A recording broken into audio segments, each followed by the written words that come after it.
Vous vous demandez si la maison ou l'appartement de vos rêves est dans vos moyens? Que ce soit à l'achat ou à la location, c'est ce qu'on va couvrir ici. Pour illustrer ça et vous guider dans votre choix, je vais utiliser 3 profils différents et on leur donnera un petit nom pour que ce soit plus facile à suivre. D'une part, nous aurons Daves, et oui c'est moi, qui veut l'indépendance financière. Je n'ai pas du tout envie de travailler jusqu'à 64 ans et c'est donc logiquement que je n'achèterai ou ne louerai pas un bien trop gros, étant donné qu'un bien immobilier n'est pas aussi important dans la quête de l'indépendance financière que d'avoir une belle rente obtenue grâce aux investissements. Ensuite, nous aurons Pierre, qui cherche quant à lui à sécuriser sa retraite. Si vous souhaitez simplement créer des compléments de revenus grâce à vos investissements, sans pour autant arrêter de travailler, ce profil vous correspond également. Enfin, Jean n'est pas tellement intéressé par tout ça. Il aime bien son travail et souhaite vivre dans un bien grand, confortable et idéalement placé. On va imaginer que tout le monde a 30 ans et gagne 2000 € net par mois. Voyons ce que dit le Haut Conseil de stabilité financière à ce propos. Selon eux, l'endettement maximal recommandé est de 35% de vos revenus nets avant impôt. Nos 3 personas peuvent donc théoriquement rembourser des mensualités de 700 € par mois. Et bien sûr, en vous y mettant à 2, vous pouvez multiplier ce chiffre par 2. Que ce soit sur 15, 20 ou 25 ans, le HCSF ne fait pas de différence. Et je suis assez d'accord avec ces chiffres. Mais le mot-clé est bien maximal. En effet, ce calcul ne correspond qu'à Jean, car sa capacité d'investissement et même d'épargne tomberont à presque 0. On notera que ces 700 € incluent les crédits et les frais qui y sont annexés. Je parle au pluriel car ça prend également en compte votre voiture, mais pas d'autres frais annexes comme la taxe foncière, les réparations, l'entretien, et encore moins l'électricité, l'eau, le chauffage, etc. En additionnant ces quelques charges, on se rend compte que le logement représentera très vite plus de 50% des dépenses. Et en ajoutant à ça le coût de la vie, donc tout ce qui est nourriture et toutes ces choses-là, on ajoute un minimum de loisirs ou de vacances, et bien le budget tombe à 0. La meilleure façon d'améliorer ce calcul est bien sûr de vivre à 2. Vous aurez accès à un bien plus grand et toutes les charges seront divisées par 2. Mais il suffit qu'une des 2 personnes n'ait plus d'emploi, quelle qu'en soit la raison, pour basculer presque instantanément dans la précarité si vous n'avez pas beaucoup d'épargne. Et bien sûr, plus vous prenez un crédit long, plus vos mensualités seront basses et plus vous pourrez prétendre à un bien conséquent. Mais ce point positif ne vient pas sans négatif. Imaginez un peu que finalement, vous ne soyez pas tellement un Jean, mais plutôt un Pierre ou un Daves, et que vous souhaitiez investir pour améliorer votre niveau de vie. Eh bien, dommage, vous êtes relativement bloqué jusqu'à la fin de votre crédit.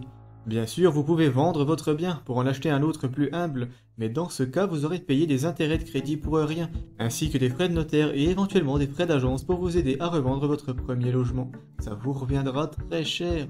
Si vous êtes plutôt Team Pierre justement, eh bien votre taux d'endettement devra tomber de 35 à 30% selon moi. Vos mensualités seraient donc de 600 € plutôt que 700. Et 100 € investis convenablement à 12%, soit le taux moyen du S&P 500, et ce sur 25 ans, vous reviendra à 187 884 €. Ce calcul ne prend bien sûr pas l'inflation en compte, et part du principe que le S&P 500 continuera de performer autant que ce dernier siècle. Ces 12% bruts vous donneront sans problème une rente de 6% net, les 6 autres pourcents étant utilisés pour couvrir les impôts certes faibles du plan d'épargne en action, ainsi qu'en guise de marge de sécurité et enfin pour réinvestir et continuer de faire croître votre patrimoine et donc votre rente.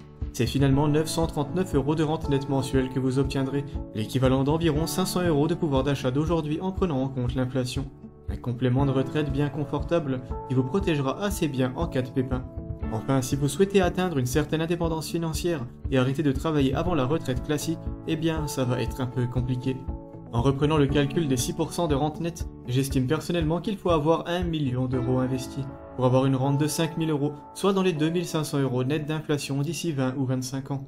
En imaginant que vous souhaitiez partir en retraite à 50 ans alors que vous en avez 30 et ne commencez de rien, il vous faudrait réussir à placer un peu plus de 1000 € par mois.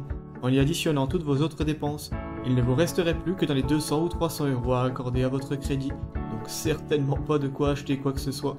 Pour remédier à ça, il y a plusieurs leviers à actionner. Réduire vos dépenses et augmenter vos revenus sont les 2 plus évidents et les plus importants aussi. En réduisant vos dépenses de 200 € par mois et en augmentant vos revenus de 300, alors ce calcul devient faisable et vous pourrez investir énormément tout en ayant quand même l'accès à la propriété. Cela dit, la façon la plus simple de bidouiller ce calcul à notre avantage est de s'y prendre tout simplement plus tôt. En commençant à 25 ans et en vivant assez humblement pendant 5 années, vous arriverez sans doute à épargner disons 600 € par mois. Donc à vos 30 ans, jour où vous souhaitez acheter un bien, vous aurez déjà 49 000 €. Et en partant de là, investir 500 € par mois sera suffisant pour atteindre le million à 50 ans, toujours en prenant en compte le même taux de 12%. Que vous soyez plus comme Jean, Pierre ou moi, le calcul est inévitablement bien meilleur en commençant plus tôt. Même si vous voulez acheter une maison qui soit au maximum de vos moyens, donc 35% du seuil d'endettement, et que vous n'arrivez plus à économiser quoi que ce soit, eh bien vous serez tout de même dans une position assez confortable grâce à ces 49 000 euros. Même dans ces conditions, ils deviendront plus de 530 000 euros dans 20 ans, de quoi avoir l'esprit tranquille.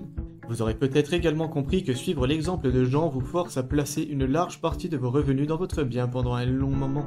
Mais suivre celui de Pierre ou le mien n'est pas aussi engageant, on en vient à la partie concernant la location. En effet, en louant un appartement en dessous de vos moyens dans le but d'économiser plus agressivement, rien ne vous empêche plus tard d'acheter un bien beaucoup plus intéressant. Mais qu'en est-il du budget location alors? Il n'est pas question de taux d'endettement ici, bien que la plupart des proprios ne vous laisseront pas louer leur bien s'ils estiment que vous aurez du mal à le rembourser. Je ne voudrais pas forcément vous noyer dans les règles, les chiffres et les estimations. Retenez simplement que la seule chose rendant la location acceptable, même pour quelqu'un souhaitant partir en retraite anticipée ou à minima sécuriser son avenir, est l'investissement. En louant toute votre vie au maximum de vos moyens, quels que soient vos revenus, vous serez en galère arrivé à la retraite. Mais en refaisant ce calcul, moins 200 euros investis tous les mois dans le S&P 500, en commençant à 20 ans, vous finissez avec près de 4 millions arrivés à vos 64 ans. Pas forcément de quoi partir en retraite anticipée, car vous n'êtes pas proprio et que 44 ans d'inflation, ça pique. Cela dit, vous aurez vécu pendant tout ce temps en location, avec tous les petits côtés positifs. Vous êtes flexible et n'avez pas à vous soucier des réparations et tout ça. Surtout, vous aurez vécu l'esprit tranquille. Vos investissements vous protègent contre les aléas de la vie. Dans ce scénario, une voiture ou un climatiseur qui rend l'âme n'est pas si pénalisant. Pour savoir si un bien en location est dans vos moyens, demandez-vous simplement si vous serez capable d'investir 200 euros par mois grand minimum.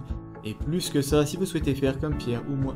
En fait, investir assez agressivement tôt dans votre vie est de toute façon la stratégie la plus efficace, quel que soit votre objectif.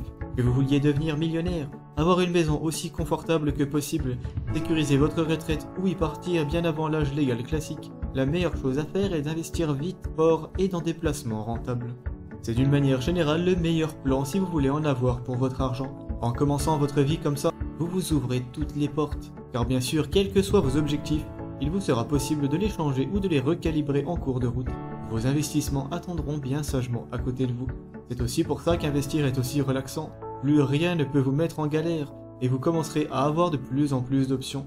C'est aussi en découvrant comment investir et votre potentiel que vous pourrez les définir. En effet, vous ne savez peut-être même pas encore si vous êtes plutôt comme Jean, Pierre ou moi, mais en comprenant bien le potentiel des intérêts composés et de l'investissement, vous obtiendrez peut-être votre réponse. En conclusion, il est clair que je ne recommanderais jamais à personne de dépenser plus de 35% de ses revenus nets dans un crédit, étant donné que celui-ci viendra clairement vous étouffer et vous bridera très fortement dans le reste de vos dépenses. 30% est acceptable, mais 25% est idéal à mon avis. Si vous n'avez pas les revenus suffisants pour atteindre votre objectif, eh bien commencez par investir.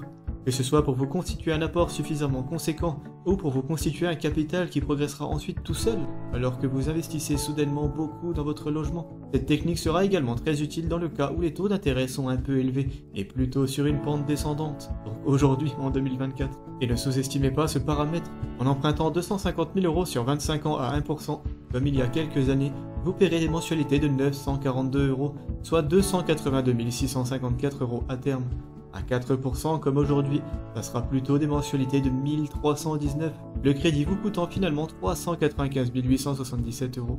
Une différence énorme, et si vous le pouvez, mieux vaut investir tranquillement en attendant que ça baisse, tout en vous renseignant assez régulièrement sur l'évolution et la tendance des taux d'intérêt bancaires.